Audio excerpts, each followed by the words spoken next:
জমিন আল্লাহ বানাইছেন কুন ফায়াকুন বইলা, কিন্তু আমারে আপনারে আল্লাহ পাক কুন ফায়াকুন বইলা বানায় নাই।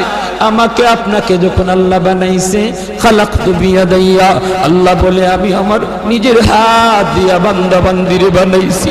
কারণ এই চেহারার মধ্যে এত দামি কপাল, ওই কপাল দিয়া বান্দা আমার কুদরতি কদমে সাজদা দিবে।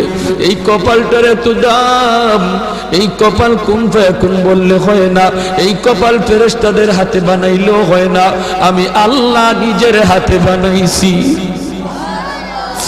আল্লাহ পাক কই আমি আল্লাহও দেখি জমিনে কেমন অন্যায় হয়, অত্যাচার কেমন জুলুম হয়, জমিনে কেমন অন্যায় হয়, অত্যাচার হয়, কেমন জুলুম হয়, কেমন গুনাহ হয়, আমি আল্লাহ দেখতেছি, আমি আল্লাহ দেখতেছি। আমার